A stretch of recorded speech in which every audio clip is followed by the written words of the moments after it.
Why is my life so sad? Hindi niya naiwasang itanong sa sarili habang pumapatak ang luha sa una ng kanyang hinihingaan. Ilang sandali pa ay napatayo na siya mula sa kinahihigaan at niraid ang kusina. Like a woman possessed, she opened the grocery bag kung saan nakatago ang mga biniling chicherya na isang linggo niyang natiis na hindi tikman. Oh God, this is so good! Napapikit pa niyang nasabi matapos magsubo ng ilang piraso ng Lay's chips. Nasundan pa iyon ng masundan hanggang sa buksan na rin niya ang Toblerone.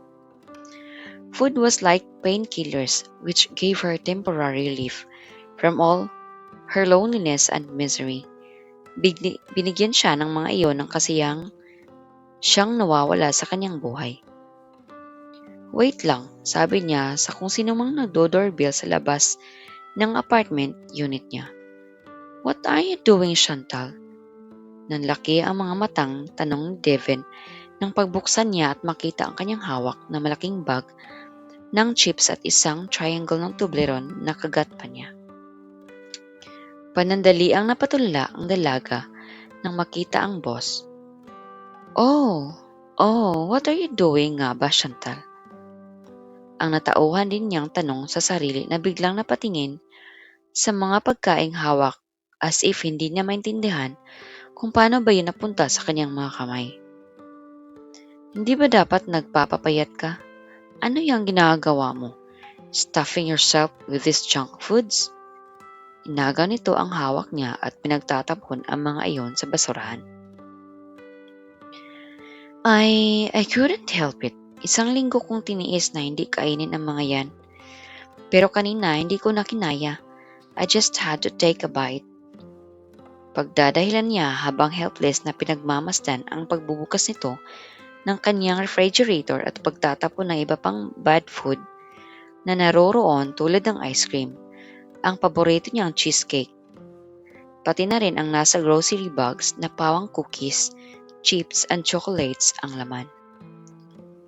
Look, Chantal, if you really want to attain your goal, you have to stay focused. Hindi pwede yung ganito na dinadaya mo ang sarili mo. Pangaral nito. Magbihis ka, utos nito matapos masigurong wala nang natitirang nakakatabang pagkain sa kusina. Naguluhan siya. Bakit? Saan tayo pupunta? Basta, magbihis ka na lang. Sumunod na lamang si Chantal na bubulong-bulong na pumasok sa loob ng kanyang silid.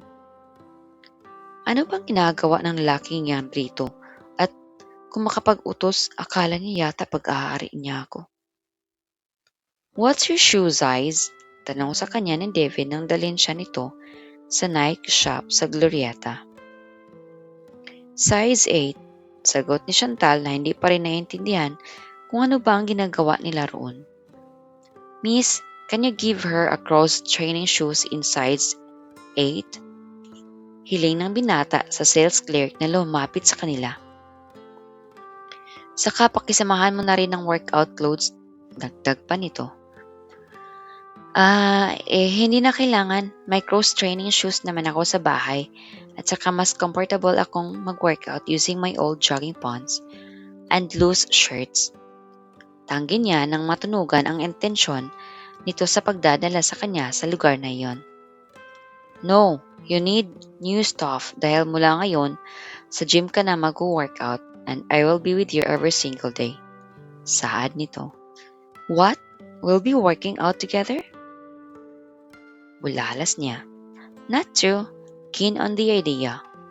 Mas comfortably kasi siyang gawin na lamang ang pag-exercise mag-isa sa bahay. Yes, we will be. Nakangiting tugon nito. Sige na, isukat mo na ang mga yan. Utos nito nang dumating ang sales clerk dala ang mga merchandise na nirequest nito. Wala na rin nagawa pa si Chantal kundi sumunod. Alam niyang nasa ilalim siya ng authority ng binata at kung gusto niyang magkaroon ng trabaho ay susunod siya sa lahat ng ipag-uutos nito. This is so much harder than Taibo, nasabi ni Chantal sa gitna ng kanyang paghingal habang tumatakbo sa treadmill sa loob ng Gold's Gym sa Glorieta. Just keep your speed. It will get easier as you do it regularly. Payo ni Devin na paisi-isi na lamang na tumatakbo sa kanyang tabi. Second home na siguro ng binata ang gym. Halata sa katawan nito na parang wala na isang ounce ng taba. Man, he was so buffed. Totoo nga ang sinabi ni Faye. Daig pa ng boss nila ang mga male models na kasamahan nila. Hindi niya namamalaya na katitig na pala sa mala Adonis na pangangatawan ng binata. Subalit ang hindi niya alam ay napapansin pala nito ang kanyang ginagawa. Focus on what you're doing, Chantal. Bakit mamaya malaglag ka pa dyan sa treadmill? Napangising sabi nito na nakatuon pa rin ang mga mata sa view ng Ayala na kaharap sa kanila. Natauhang bigla ang dalaga at inilihis kaagad ang tingin mula rito. Naramdaman siya ng pamamanhid ng katawan kasabay ng pangamba. Baka mamaya iniisip ng lalaking ito na pinagpapantasyahan niya ang katawan nito. Mukha pa namang ito yung tipo na pakiramdam yata. Lahat ng babae ay nagkakandara pa rito. Let's proceed to the next exercise, sabi ni Devin matapos mag-cool down sa treadmill after a 15-minute run. Ano bang susunod natin gagawin? Tanong niya pagkainom ng tubig. Sit-ups. Tura nito habang nagpupunas ng pawis sa liig. Sit-ups? May pag-aalangang ulit niya. Noon pa bang payat pa siya ay hate na niyang gawin yon. Yap, kailangan mong gawin yon para maibalik ang dating liit ng baywang mo. Saad nito. Ano? Shall we start? Wala nang naggawa si Chantal at tumiga na lamang sa exercise mat na nakalatag sa sahig habang si Devin naman ay lumuhod sa kanyang harapan. Inayos ang kanyang mga binti at ini-steady ang mga tuhod niya. Hindi niya maiwasan na makaramdam ng pagkailang lalo na at nakatambad ang muka ng binata sa kanyang habang binibigyan siya ng pointers at binuboost ang kanyang moral. Ayoko na, hindi ko na talaga kaya. Pagsuko niya sa pang-anim pa lamang na pagsubok. Sige pa, kaya mo pa yan. Mahirap talaga sa simula, but you can do it.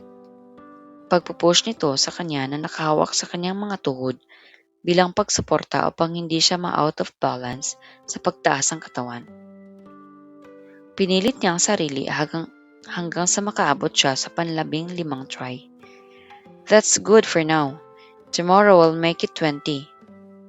Kontentong sabi nito na tinawag ang fitness trainer upang turuan pa siya ng iba pang exercises.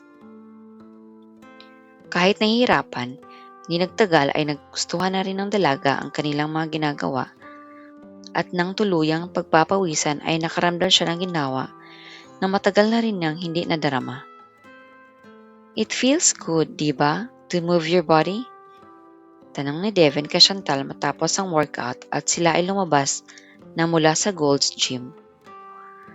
Oo nga, gumaan yung pakiramdam ko matapos akong pagpawisan.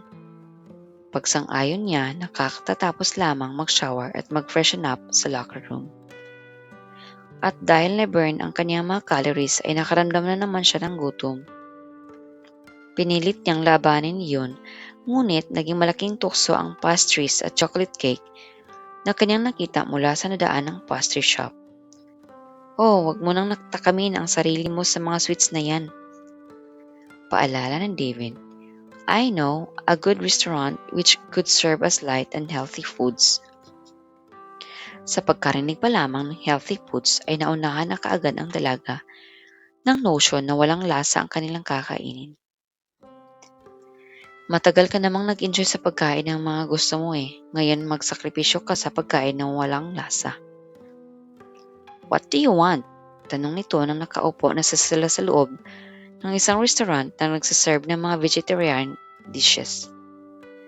Ikaw na lang ang mag-order para sa akin, sabi niya, dahil ito ang nakakaalam ng mga nararapat niyang kainin. If you don't mind my asking, paano nangyari na nagka-gain ka ng ganito kalaking weight na in just 2 months of what's supposed to be just your vacation?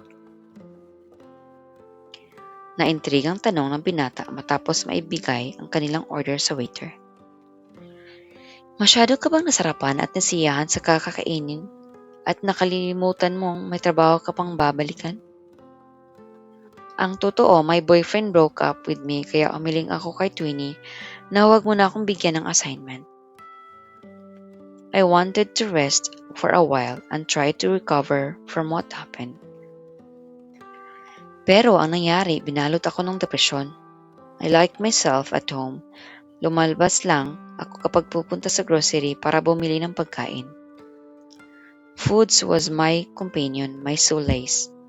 It gave me kind of comfort that was missing in my life. Hanggang sa hindi ko namamalaya na ganito pala ang itsura ko. Pagtatapat na niya sa pinagdadaanan. Alam mo, yan ang hindi ko maintindihan sa inyong mga babae.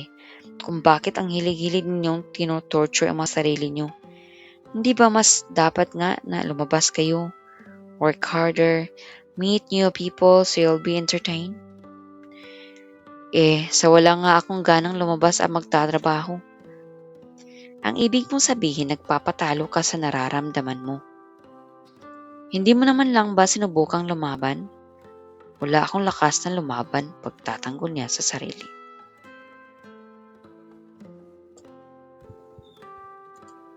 Maraming salamat sa panonood. Huwag kalimutang mag-like, mag-share at mag-subscribe para sa mas marami pang videos. I-click na rin ang notification bell para updated ka palagi. Kita-kits sa susunod!